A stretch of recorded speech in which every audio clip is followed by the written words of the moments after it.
संसद के इस नए भवन में जब आदरणीय राष्ट्रपति जी हम सबको संबोधित करने के लिए आई और जिस गौरव और सम्मान के साथ सेंगोल पूरे प्रोसेसन का नेतृत्व कर रहा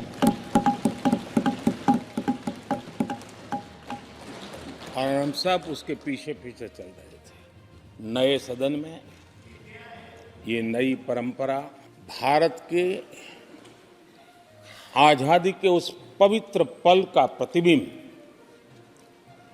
जब साक्षी बनता है तो लोकतंत्र की गरिमा कई गुना ऊपर चली जाती है। आदरणीय अध्यक्ष जी, राष्ट्रपति जी का भाषण एक प्रकार से तथ्यों के आधार पर, हकीकतों के आधार पर एक बहुत बड़ा दस्तावेज है जो देश के सामने राष्ट्रपति जी ने प्रस्तुत किया और उन्होंने इन 4 स्तंभों का उल्लेख करते हुए देश की नारी शक्ति, देश की युवा शक्ति, देश के हमारे गरीब भाई बहन और देश के हमारे किसान, हमारे मछुआरे, हमारे पशुपालक, उनकी चर्चा की है।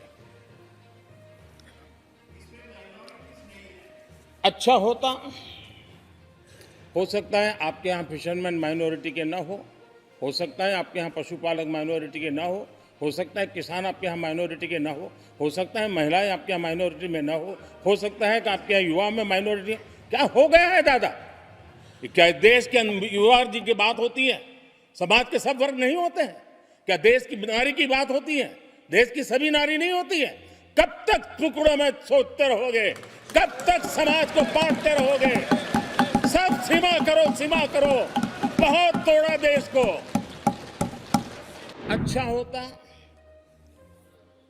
कि जाते जाते तो कम से कम इस चर्चा के दरमियान कुछ सकारात्मक बातें होती, कुछ सकारात्मक सुझाव आते, लेकिन हर बार की तरह आप सब साथियों ने देश को बहुत निराश किया। आदरणीय अध्यक्ष जी, नेता तो बदल गए लेकिन टेप रिकॉर्डर वही बज रही है, वही बातें, कोई नई बात आती नहीं और पुरानी ढपली और पुराना राग वही चलता रहता है आपका। चुनाव का वर्ष था, थोड़ी मेहनत करते, कुछ नया निकाल करके लाते, जनता को जरा संदेश दे पाते, उसमें भी फेल गए आप। चलिए ये भी मैं सिखाता हूं। आदरणीय अध्यक्ष जी, आज विपक्ष की जो हालत होगी ना, इसकी सबसे दोषी कांग्रेस पार्टी है।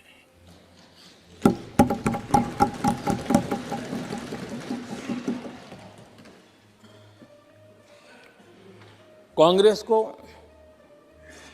एक अच्छा विपक्ष बनने का बहुत बड़ा अवसर मिला और 10 साल कम नहीं होते, लेकिन 10 साल में उस दायित्व को निभाने में भी वे पूरी तरह विफल गए और जब खुद विफल हो गए तो विपक्ष में और भी होनहार लोग हैं, उनको भी उभरने नहीं दिया, क्योंकि फिर मामला और गड़बड़ हो जाए। इसलिए हर बार यही करते रहे कि और भी विपक्षी जो तेजस्वी लोग हैं उनको दबा दिया जाए।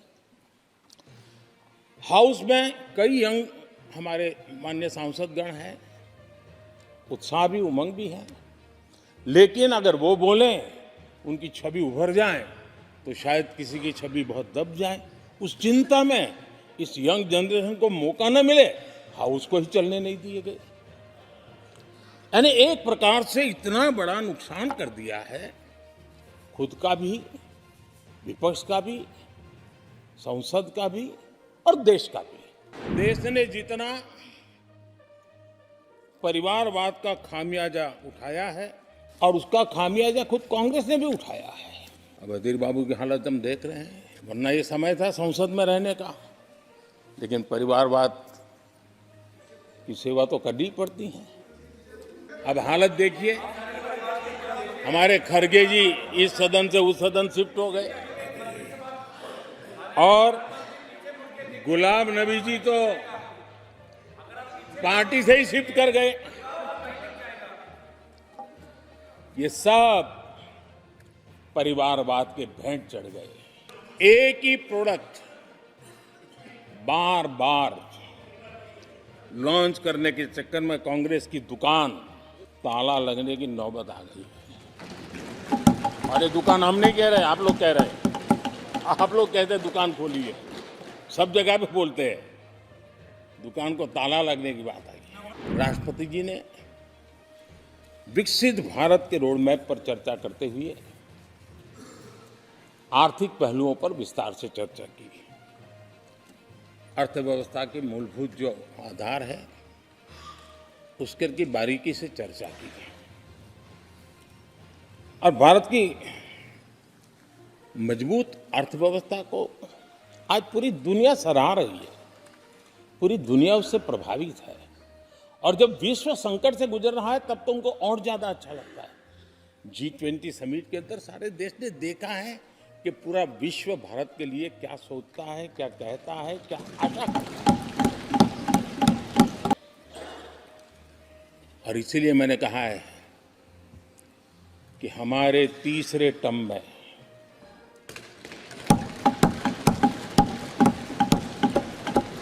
भारत दुनिया की तीसरी बड़ी आर्थिक ताकत बनेगा।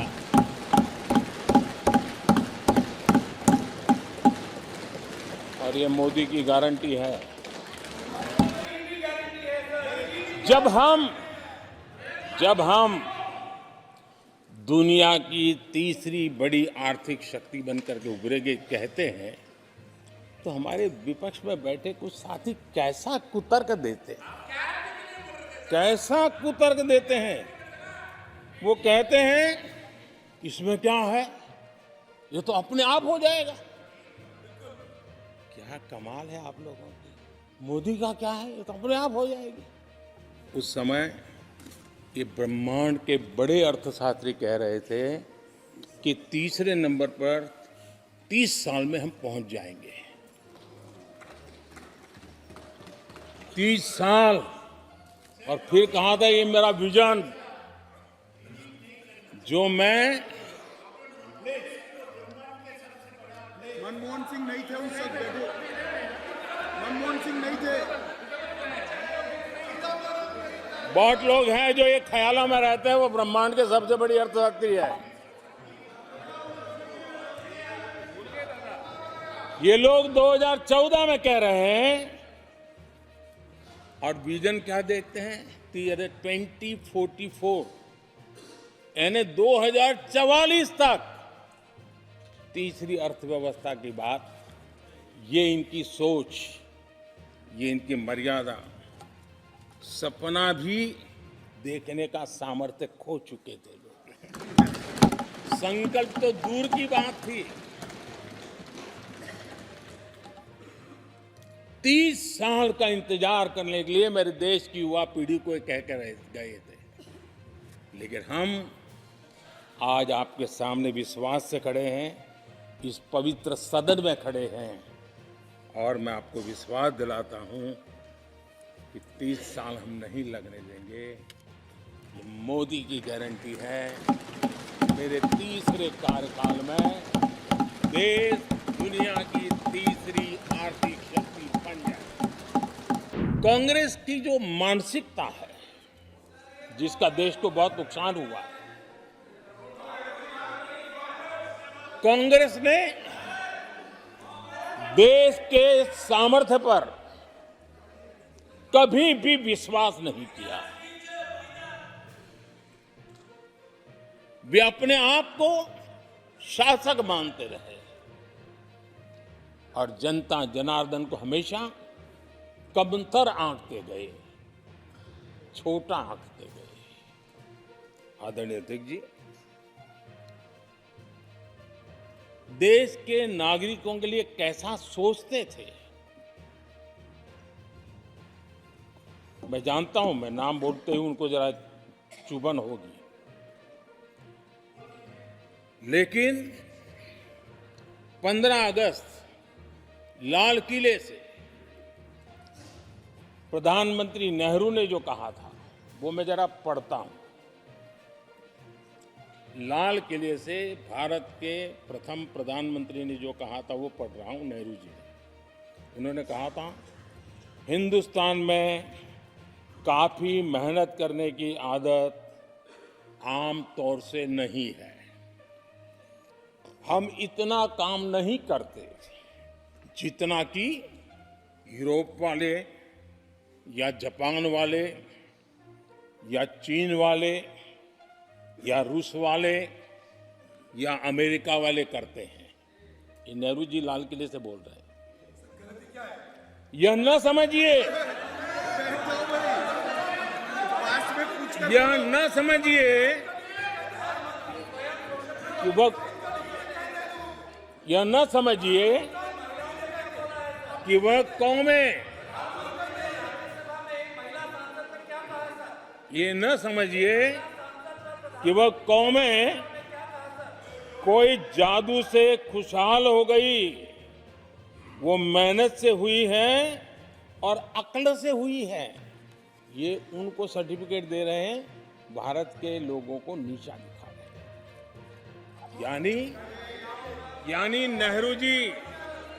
यानी नेहरू जी की भारतीयों के प्रति सोच थी कि भारतीय आलसी है। नेहरू जी की भारतीयों के लिए सोच थी कि भारतीय कम अक्ल के लोग होते हैं। और आदरणीय अध्यक्ष जी, इंदिरा जी की सोच भी उससे ज्यादा अलग नहीं थी। इंदिरा जी ने जो लाल किले से 15 अगस्त को कहा था,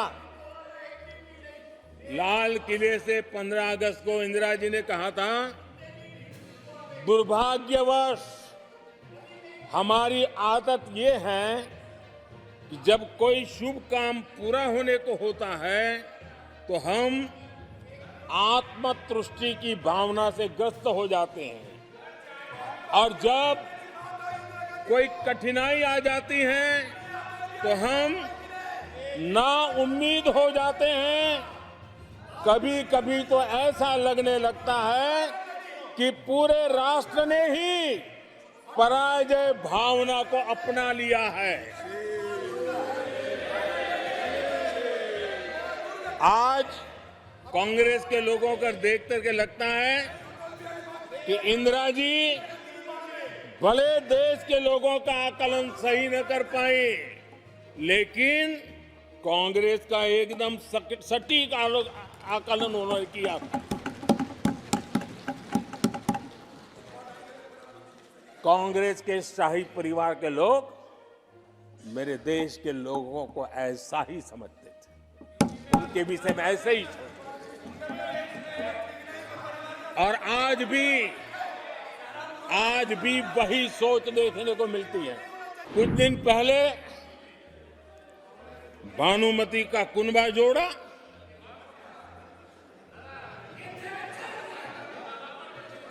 लेकिन फिर एकला चलो रे करने लग गए। कांग्रेस के लोगों ने नया मोटर मैकेनिक का काम सीखा है, और इसलिए अलाइनमेंट क्या होता है उसका ज्ञान तो हो गया होगा, लेकिन मैं देख रहा हूं अलायंस का ही अलाइनमेंट बिगड़ गया।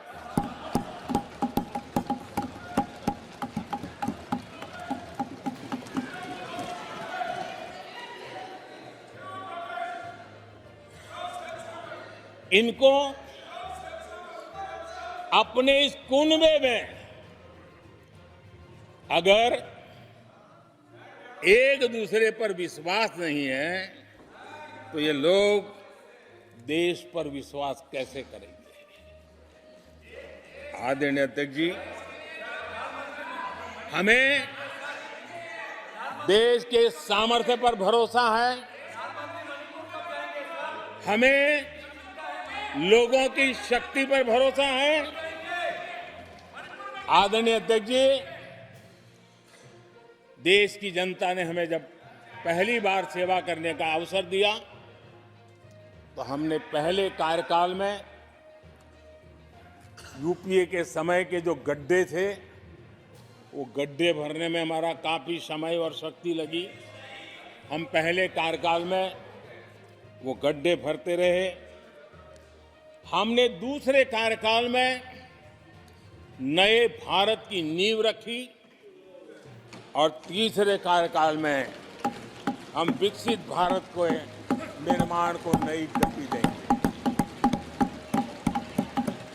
अब हमारी सरकार का तीसरा कार्यकाल भी बहुत दूर नहीं है। ज्यादा से ज्यादा 100-125 दिन बाकी है। और अब की बार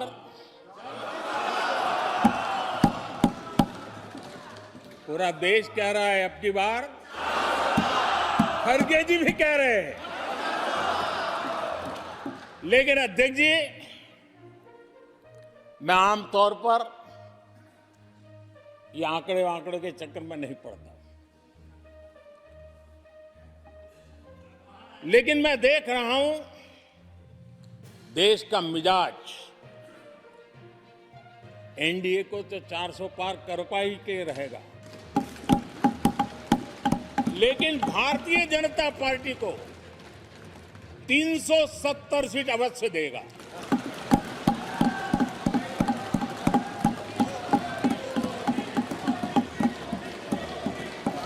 बीजेपी को 370 सीट और एनडीए को 400 पार। हमने 10 करोड़ फर्जी नाम हटाए हैं। अभी लोग पूछते हैं पहले इतना आंकड़ा था, क्यों कम हुआ? आपने ऐसी व्यवस्था बनाई थी जिस बेटी का जन्म नहीं हुआ उसको आपके यहां से विधवा पेंशन जाते थे। और ऐसे सरकारी योजनाओं को मारने के जो रास्ते थे ना, 10 करोड़ फर्जी नाम बंद किए। ये जो परेशानी है ना इन चीजों की है, क्योंकि रोजमर्रा की काय उनकी बंद हो गई है। आदरणीय अध्यक्ष जी, हमने ये फर्जी नामों को हटाने से करीब करीब 3 लाख करोड़ रुपया फर्जी हाथों में जाने से बचाया, गलत हाथों में जाने से बचाया। देश के टैक्स पेयर का पाई बचाना और सही काम में लगाना, इसके लिए हमने जीवन खपा रखे हैं। आदरणीय अध्यक्ष जी, सभी राजनीतिक दलों को भी सोचने की जरूरत है और समाज में भी जो लोग बैठे हैं उनको देखने की जरूरत है। आज देश का दुर्भाग्य है, पहले तो क्लासरूम में भी कोई अगर चोरी करता था, किसी की कॉपी करता था, तो वो भी 10 दिन तक अपना मुंह किसी को दिखाता नहीं था। आज जो भ्रष्टाचार के आरोप जिन पे सिद्ध हो चुके हैं, जो जेलों में समय निकाल करके पैरोल पर आए, आज वॉशिंग मशीन से भी बड़ा कंधे पे लेकर के महिमा मंडन कर रहे हैं ऐसे चोरों का सार्वजनिक जीवन में। कहां ले जाना चाहते हो देश को तुम? जो सजा हो चुकी है, मैं ये तो समझता हूं कि आरोप जो है उनके लिए तो आप सोच सकते हैं, लेकिन जो गुनाह सिद्ध हो चुका है, जो सजा काट चुके हैं, जो सजा काट रहे हैं, ऐसे लोगों का महिमा मंडन करते हो आप। कौन सा कल्चर और देश की भावी पीढ़ी को क्या प्रेरणा देना चाहते हो आप? कौन से रास्ते और ऐसी कौन सी आपकी मजबूरी है?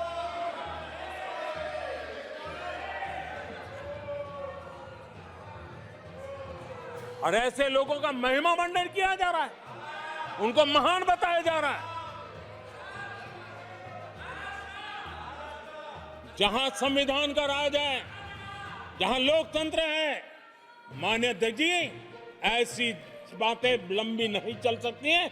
ये लोग लिख करके रखें कि ये जो महिमा मंडन का काम चल रहा है उनका, वो अपने ही खात्मे की चिट्ठी पे सिग्नेचर कर रहे हैं लोग। पिछले 10 वर्ष की तुलना में सुरक्षा के क्षेत्र में देश आज वाकई सशक्त हुआ है। आतंकवाद, नक्सलवाद एक छोटे दायरे में अब सिमटा हुआ है।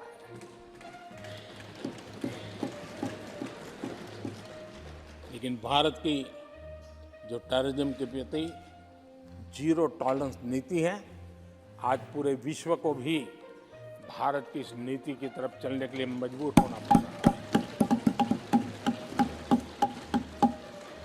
भारत की सेनाएं सीमाओं से लेकर के समंदर तक अपने सामर्थ्य को लेकर के आज भी आगे है। हमें हमारी सेना के पराक्रम पर गर्व होना चाहिए।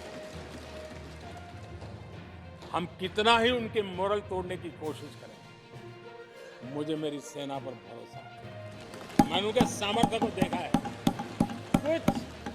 कुछ राजनेता सेना के लिए हल्के फुल्के शब्द बोलते हैं, इससे मेरे देश की सेना डिमोरलाइज होगी, ये सपनों में कोई रहते तो निकल जाए। देश के मूड को वो खत्म नहीं कर सकते, और किसी के एजेंट बन करके इस प्रकार की भाषा अगर कहीं से भी उठती है, देश कभी स्वीकार नहीं कर सकता है। और जो खुलेआम देश में अलग देश बनाने की वकालत करते हैं,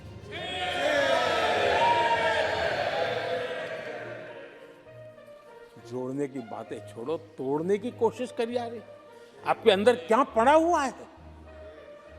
क्या इतने टुकड़े करके अभी भी आपके मन को समाधान नहीं हुआ है? देश के इतने टुकड़े कर चुके हो आप, और टुकड़े करना चाहते हो? कब तक करते रहोगे? आदरणीय अध्यक्ष जी, इसी सदन में अगर कश्मीर की बात होती थी तो हमेशा चिंता का स्वर निकलता था, छिटाकशी होती थी, आरोप प्रत्यारोप होते थे। आज जम्मू कश्मीर में अभूतपूर्व विकास की चर्चा हो रही है और गर्व के साथ हो रही है। पर्यटन लगातार बढ़ रहा है, G20 समिट होती है वहां, पूरा विश्व आज उसकी सराहना करता है। आर्टिकल 370 को लेकर के कैसा हुआ बना के रखा था। कश्मीर के लोगों ने जिस प्रकार से उसको गले लगाया है, कश्मीरी जनता ने जिस प्रकार से गले लगाया है, और आखिर के ये समस्या किसकी देन थी? किसने देश के माथे पर मारा था? किसने भारत के संविधान के अंदर इस प्रकार की दरार करके रखी हुई थी?